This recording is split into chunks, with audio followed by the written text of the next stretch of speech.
हम मतलब स्टैंडर्ड्स अपने किस तरह मेंटेन करेंगे। सबसे पहली बात तो ये है कि जब इलेक्ट्रॉनिक वोटिंग मशीन की बात आती है तो हम इंडिया की एग्जांपल देते हैं जो कि साउथ एशिया के अंदर यूज़ कर रहा है इसको। अच्छी बात है, बहुत अच्छी बात है अगर पाकिस्तान में भी इलेक्टोरल रिफॉर्म्स हो जाते हैं। लेकिन जब हम मीडिया की बात करते हैं तो हम उस वक्त एग्जांपल इंडिया के क्यों नहीं देते, क्योंकि वहां पे उनका रेगुलेटर कोई और है और वहां पर इंडियन मीडिया क्या करता है वो भी हमें पता है।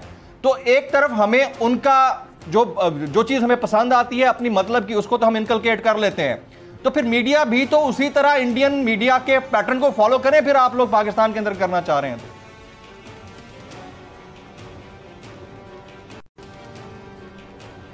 सवाल क्या है मुझे नहीं समझ आई, सवाल कर दीजिए मैं जवाब। मैं सवाल मेरा सादा सा है सर।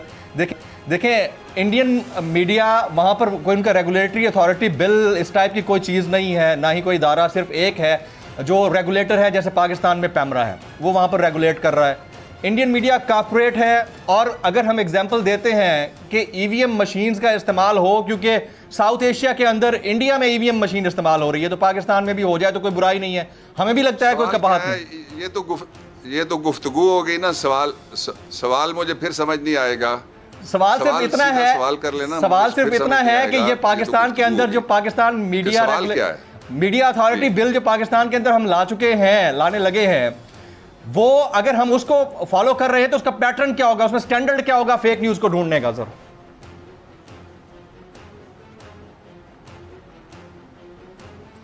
अच्छा चलें, पहले इंडिया का जो कंपैरिजन है उस पर मैं सिर्फ एक जुमला कहता हूँ।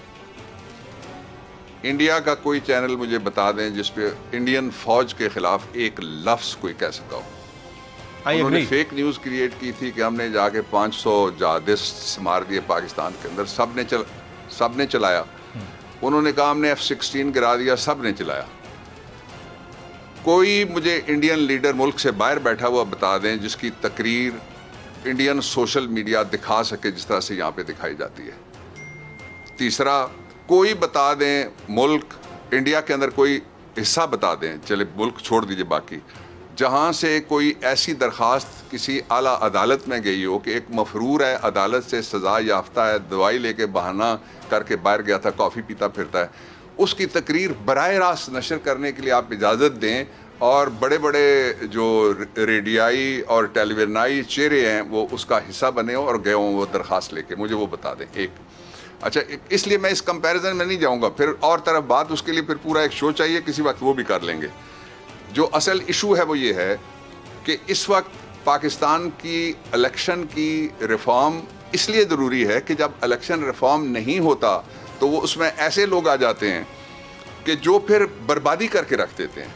वो आप अनारकी पढ़ें, आजकल बड़ी पॉपुलर है वो किताब, आप देखेंगे कि किस तरह से अंदर से लोगों ने पैसे भिजवाए और कितने खरब रुपए थे इंडिया के उस वक्त के, जिनके पास दुनिया सारी की इकॉनमी का कितना हिस्सा इंडिया में, तो सारे का सारा इंग्लैंड चला गया। अब भी लोग चोरी करके पैसे इंग्लैंड लेके जाते हैं और वहाँ पे उनको बिठा दिया जाता है।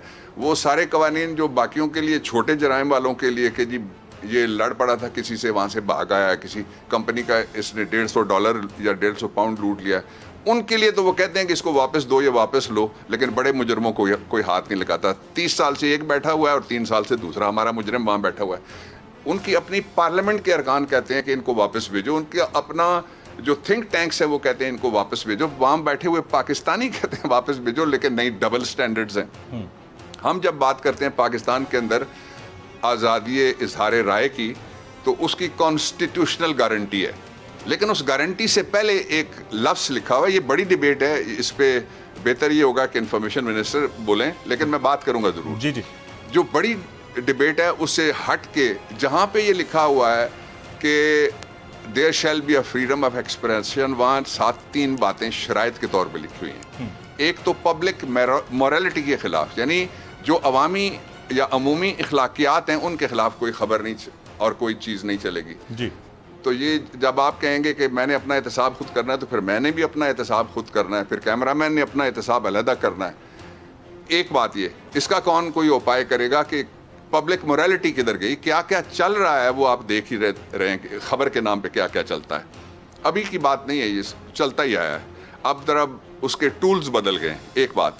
दूसरा क्या है, कि वो इंटेग्रिटी ऑफ पाकिस्तान और या पाकिस्तान की जो मजहबी अखलाकियात हैं उनके खिलाफ नहीं हो सकती। और तीसरा क्या है, सब्जेक्ट टू रीजनेबल रिस्ट्रिक्शंस। ये सारा भूल के हम कहते हैं फ्रीडम ऑफ एक्सप्रेशन। देखिए, पाकिस्तान का जो कौमी मौक़िफ़ है ना इस्लामोफोबिया के बारे में, और सारी दुनिया के मुसलमानों का अब मौक़िफ़ हो गया इमरान खान की जो UN में तकरीर के बाद, जी वो मौक़िफ़ ये है कि आपका फ्रीडम ऑफ एक्सप्रेशन वहाँ तक जायज़ है जहाँ आप हमारी दिल आज़ारी करते हैं। जहाँ मुसलमान, जो सारी दुनिया में सबसे तेज़ी से फैलने वाला मज़हब है इस्लाम, उसके मानने वाले और हुजूर मोहतरम हज़रत मोहम्मद मुस्तफ़ा सल्लल्लाहु अलैहि वसल्लम की उम्मत की जब आप दिल आज़ारी करते हैं तो वहाँ फ्रीडम ऑफ एक्सप्रेशन नहीं रहता। अब ये ग्लोबल लेवल पे, लोकल लेवल पे भी इस तरह की हरकतें होती हैं जहाँ एक आदमी उठ के पूरे समाज को चैलेंज कर देता है और कहता है मेरा फ्रीडम ऑफ एक्सप्रेशन है। वो 3 शराइत जो मैंने आपको बताई ये मैंने नहीं बताई, और ये 18वीं तरमीम में मेरे जरिए नहीं लिखी गई थी। ये जो फाउंडिंग फोर फादर्स जिनको कहा जा सकता है कॉन्स्टिट्यूशन के, ये उन्होंने डाली थी।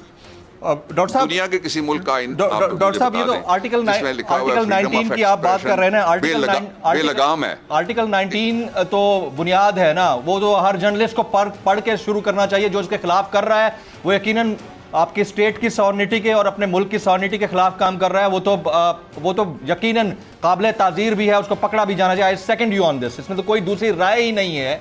लेकिन again having said this, all good news और नॉट न्यूज़ सर, मतलब सिर्फ अच्छी खबरें ही तो खबरें नहीं होती ना, तनकीद भी तो होती है।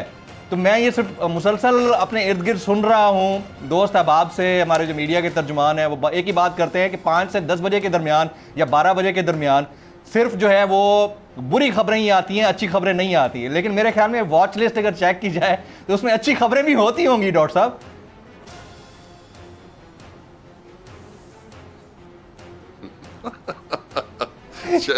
चलिए हर बात पे बहस जरूरी नहीं होती। अच्छी खबरें जो करते हैं वो अपना फर्ज अदा करते हैं, उसके भी पैसे मिलते हैं। जो बुरी खबरें करते हैं उनके लिए दर ज्यादा मिलते हैं। राइट। अच्छा, आप मुझे ये बताएं कि मियां नवाज शरीफ साहब के बारे में आप फरमा रहे थे कि मुल्क से बाहर बैठे हुए हैं और उनको दवाई नहीं मिल रही, तो उनको लाने के हवाले से कोई इकदाम हुए हैं? अब तो बड़े ऑप्शंस हैं डॉक्टर साहब।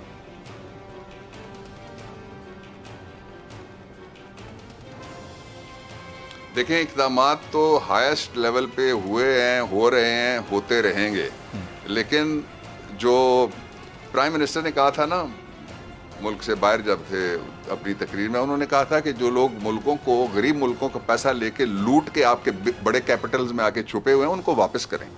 यहाँ भी फिर ये एक उमूमी अवामी बैनुल अक़वामी ग्लोबल विलेज की अखलाकियात आ जाती है ना, कि जहाँ छोटा सा उनका क्रिमिनल होता है वो कहते हैं वापस ले लो या वापस दे दो, और जहाज बार बार के भी वापस भेजते हैं, कहते हैं इसने इमिग्रेशन लॉ के शिक फलाने के, रूल फलाने के, रेगुलेशन फलाने के, फलाने नुक्ते की इसने खिलाफ वर्जी की थी, इसलिए हम जहाज भर के आपको वापस भेज रहे हैं। वहाँ से उनके हाथ पीछे बांध के और सीटों के साथ बांध के भी बड़े जमहूरी मुल्कों से वापस पाकिस्तानियों को भेजा गया है, जो बेचारे थे, जिनका कोई चारागार नहीं था, लेकिन जिनके पास खरबों के लूट का माल है, उनको वापस नहीं भेजा जाता।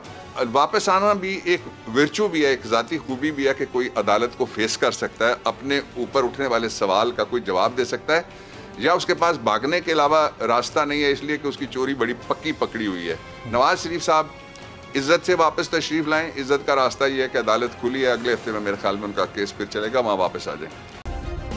सब्सक्राइब करें और बेल दबाएं ताकि कोई खबर रह न जाए।